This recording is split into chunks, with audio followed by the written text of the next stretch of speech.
Greetings and welcome to EHA Unplugged, the official podcast channel of the European Hematology Association, EHA. Hi everyone, my name is Wilson Lim, a medical writer for EHA. I'm sitting here today with Professor Gregor Hormann to talk about AI, artificial intelligence in hematology. Professor Hormann, would you introduce yourself, please? Yeah, hi, my name is Gregor Hormann. I'm a clinical pathologist or specialist in laboratory medicine working at the MLL, the Munich Leukemia Laboratory in Germany. The MLL is one of the largest laboratories focusing on patients with leukemia and lymphoma and diagnosis of bone marrow and blood samples. So when we talk about artificial intelligence, AI, the first thing that comes to mind is all the large language models such as ChatGPT and Gemini. Many people are unaware of the other models that are applied in healthcare. Can you share with us some examples of that? It's a huge spectrum of AI to be applied in healthcare. For example, where we are mainly focusing on is, of course, using AI for our diagnostic processes. And there we are mainly applying a particular kind of AI, machine learning, or more specifically deep learning, where we try to get the information out of our data and use them in a scientific way with those AI machine approaches. For example, we are doing cytomorphology, or we are doing chromosomal bending analysis. Both of those techniques focus on imaging. So our technicians, our cytogeneticists, our hematologists have to assess those images and tell what kind of cells are these, what type of chromosomes are these. And we can use here deep neural networks, a kind of machine learning approach, to align those pictures to the classes of cells or the classes of chromosomes. So we extract the features out of the picture and then have the network aligning the cell to a particular class, for example, telling this is a blast. And this is very helpful as the cells are pre-annotated. Of course, you need all the data digital. First of all, we have to photograph all the cells from the peripheral blood smear or from the bone marrow smear, or have the metaphases digital available, and then we can apply those AI models to help us in the classification of the particular cells. This is nothing that the AI is doing alone. This is definitely a co-working between the AI and our trained personnel. So each and every cell is then reviewed by a trained medical personnel, and then we have a final report to be assigned. Still, this addition of AI was very helpful in our processes, in particular in cytogenetics. This has really streamlined our reporting. We are much faster now. We can deliver the report faster to the patient and therefore help the patient care directly. So does AI help? Yes, so we can use health data to predict and help us with certain tasks. So what I've just elaborated on was a rather easy task. Just tell me, what is this cell? What is this chromosome? So we have a picture as an input and the classification as an output, rather straightforward. Of course, we can also ask more complex questions. For example, is this picture associated with a certain genotype? Or is this picture associated with a certain outcome of the patient? So then we are talking about disease classification, prognostication. AI can also be used for this. Again, we typically are then using machine learning approaches. We can use this with supervised or unsupervised machine learning. And in particular, unsupervised machine learning also helps us to identify new classes of disease where we would not have thought about. We have so much data now available in the area of genomics, where we struggle as humans to interpret all those data, to find patterns in this large field of data. And here AI is helpful to point to certain classes that are biologically similar, depending on their genotype, on the other features, And then we as the humans and the medical doctors have to figure out if those classes are then meaningful in terms of treatment, in terms of prognostication, and how to deal with this. From all accounts, this also leads to a huge improvement in efficiency. How long would you say it takes to process, for example, an image in karyotyping? Would you say 10 seconds, more or less? Even faster. Now we are in the range of 1 second, so it's really just get it started and it's done. So that's not a bottleneck. The system is really fast, and to get this into context, a well-trained technician who is doing this karyotyping needs about 1 minute for one metaphase, and you have to do multiple of those to assess one case. So you typically need half an hour to assess a case. And now this is pre-prepared. It still takes some time, but for reviewing. And this is much faster than doing everything from the scratch. Do you think we can still improve this? There's always room for improvement. So in the past, we have been focusing on normal chromosomes. The vast majority of those are normal, and we also can assign a numeric operation, meaning just one chromosome in addition or one chromosome missing. This nicely works. However, when we're talking about structural operations, for example, a translocation that leads to a fusion of the chromosomes, BCR-ABL would be such an example with the Philadelphia chromosome. This needs to be specifically trained to also recognize those structurally abnormal chromosomes. And that's what we're currently doing. We're training the system with the most frequent and most relevant structural operations to also have them automatically assigned. You mentioned morphology. Are there any morphology AI models as advanced as the karyotyping one? The karyotyping was the first one out there, and this is really something that we have in place in our routine diagnostic application for a couple of years now.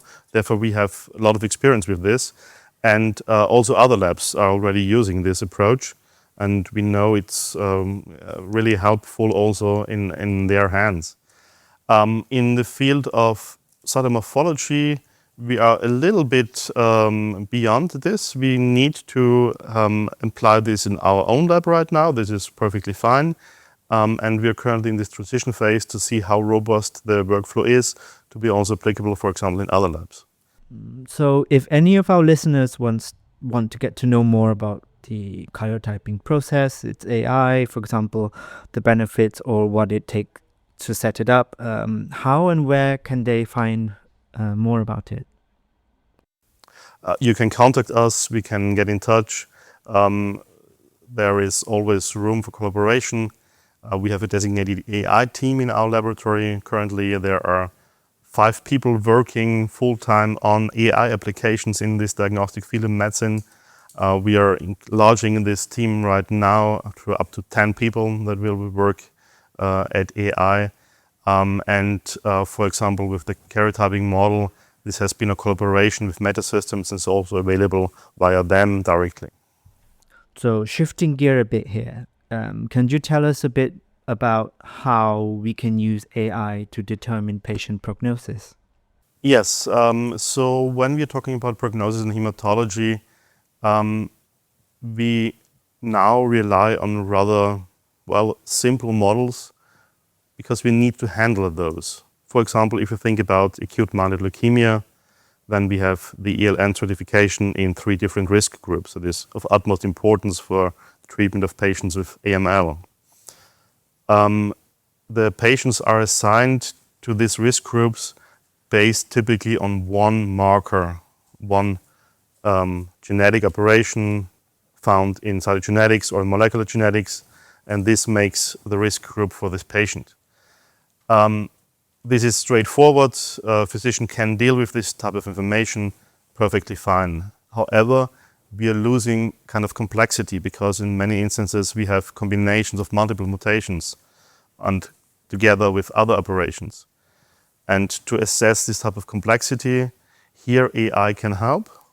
There are a number of studies out there that just asked, are there biological subclasses within AML that can be assigned to a different biology or to a different outcome?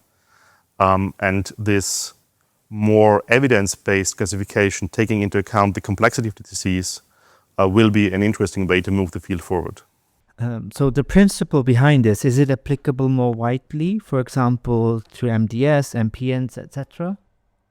Yes, the principle is applicable for all those types of diseases. For MDS, we now have the IPSSM that has come out in parallel. There have been multiple publications on other approaches, including also AI for certification of those patients.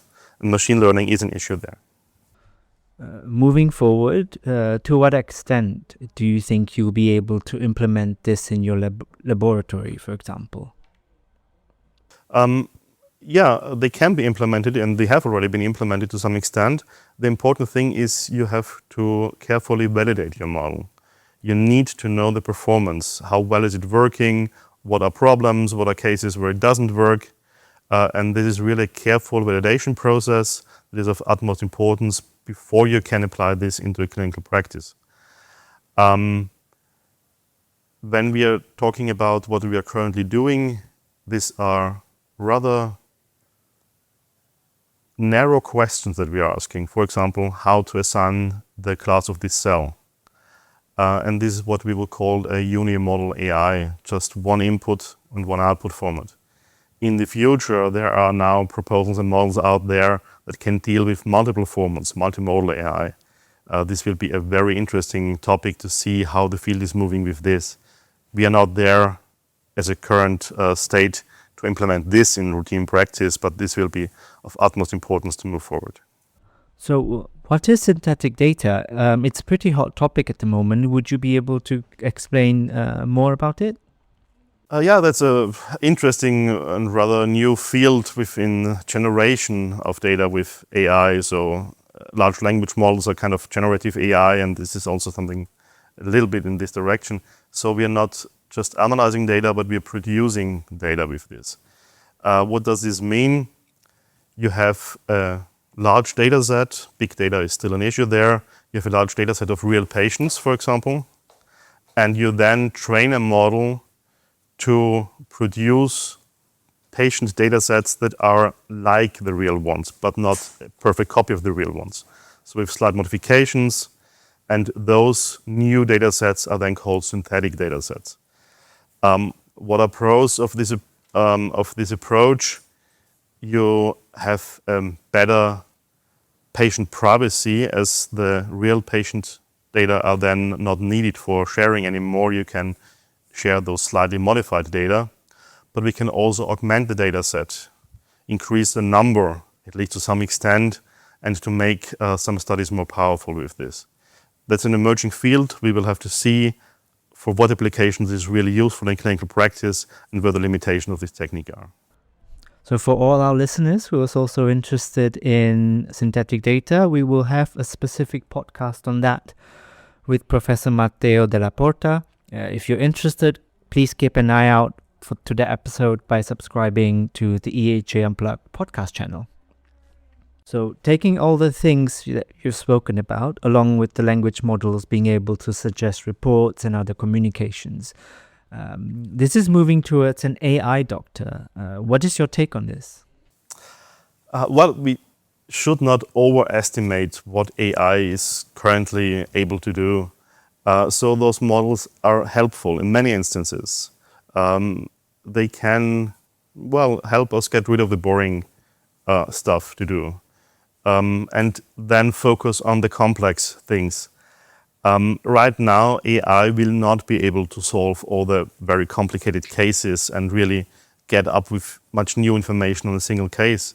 This is really something where the human is still in the front. However, it is a matter of working with the AI, not against the AI.